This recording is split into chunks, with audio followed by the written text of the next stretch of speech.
लो, जिन्होंने देश के पीछे संघर्ष किया, देश के लिए संघर्ष किया, और आज हमारी हालत देख लो, कभी मजदूरों के नाम पर, कभी पानी के नाम पर, कभी नशे के नाम पर, कभी प्रांत, तो कहाँ तक कंधार तक पंजाब की हदें होती थी, जम्मू कश्मीर तक। आज भी लद्दाख जिसके पीछे हिंदुस्तान लड़ाई लड़ता है, ये खालसाई रियासत की ज़मीन है। लद्दाख की जो कागज़ है, पुराने कागज़ उठा के देखो।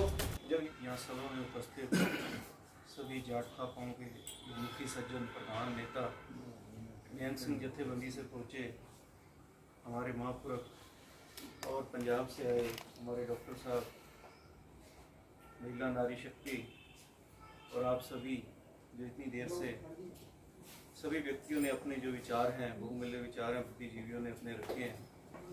जितना मैं अभी तक समझ पाया हूँ इस मुद्दे को सोचने को, मेरे परिवार में अगर मैं गिनती करने लगूँ तो 40 से ज़्यादा सज्जन मेरे कनाडा में रहते हैं।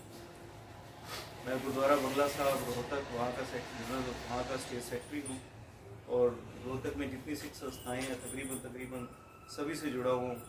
और वहीं से हमारे सरदार रीटू जी, हरिंदर सिंह जी, निर्मल सिंह भाई, हमारा बलजीत सिंह बैठा है, सभी वहीं से जुड़े हुए हैं।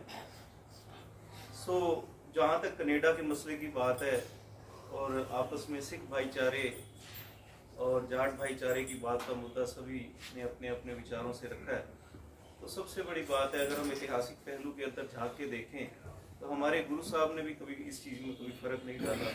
आज हम सुबह गुरु ग्रंथ साहब महाराज को मत्था टेकते हैं तो उसमें भी जाटों की वाणी दर्ज है। जो धन्ना भगत जाट हुई हैं, उनकी वाणी गुरु ग्रंथ साहब में दर्ज है। ये भी सुन के जाट रोट भक्ति लागा, विलय प्रतक गुसाइया धन्ना बटवागा।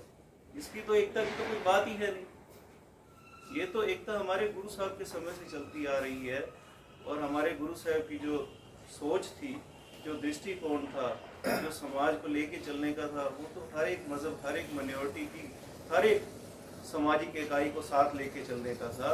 हरमंदिर साहब, गोल्डन टेम्पल, आज हम सभी जाके जब मत्था टेकते हैं गुरु ग्रंथ साहब महाराज को, उसके अंदर सभी भक्तों की वाणी दर्ज है।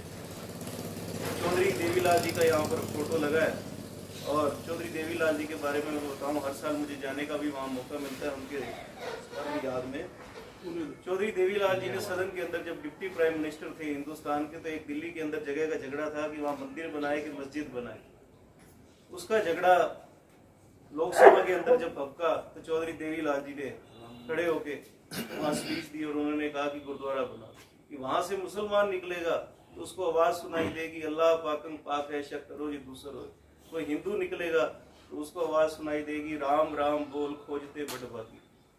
तो ये धर्म, सिख धर्म जो है, ये तो हमारे गुरु साहब की देन से, ये समझाने की आवश्यकता नहीं, ये तो दृष्टिकोण ही ये लेके चले गए कि हमारे गुरु साहब कि इंसान को इंसानियत सिखानी है, मुसलमान को अच्छा मुसलमान बनाना है, हिंदू को अच्छा हिंदू बनाना है। यही सोच हमारे गुरु साहब की जो देन थी।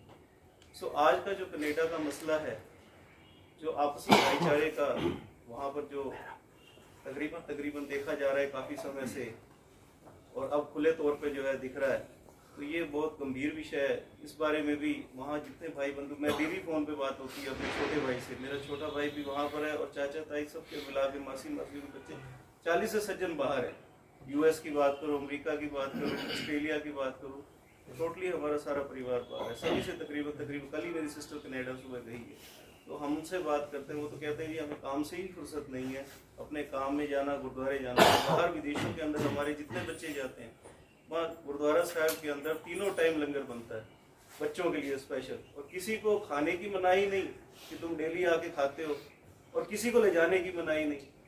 वहाँ जो गुरुद्वारे के प्रबंधक हैं वो कहते हैं तुम आओ, अपना लंच बॉक्स भी साथ में लेके आओ, और अपने लंच बॉक्स के अंदर पैक करके अपने शाम का, दोपहर का, सुबह का, जहाँ तुमने काम घर पढ़ने जाना है वो साथ में लेके जाओ। और कोई दिक्कत परेशानी है तो उसके बारे में भी बताओ। बच्चों को एक लाइक फादर है, मदर की तरह उन्हें ट्रीट करते हैं।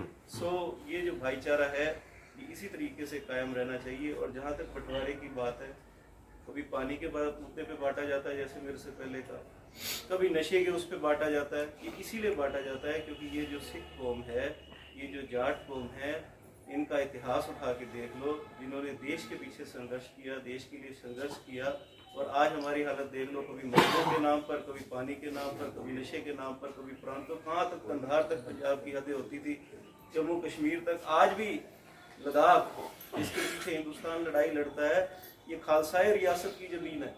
लद्दाख की जो कागज़ है, पुराने कागज़ उठा के देखो, जब हिंदुस्तान कागज़ मांगता है तो चाइना कहता है ये तुम्हारी ज़मीन ही नहीं है, ये तो खालसाई रियासत के नाम है। सो ये जो हमारा जो राजपाट था, जो एकता थी, जो भाईचारा था, उसको संग लाते लाते ये आज यहाँ तक ले आए हैं, और इससे आगे ये जो चीज़ है ना बढ़े। और जो लीडरों की बात है, जहाँ तक सभी पार्टियों के बारे में लीडरों की बात है, इनकी बातों में ना आए, आपसी में एक भाईचारा काम करके रखें, यही संदेश आज अपने शहर के समूची शिक्षण स्थानों की ओर से मैं आप सभी को जो है यहाँ से देना चाहता हूँ। और आप सभी का बहुत बहुत धन्यवाद।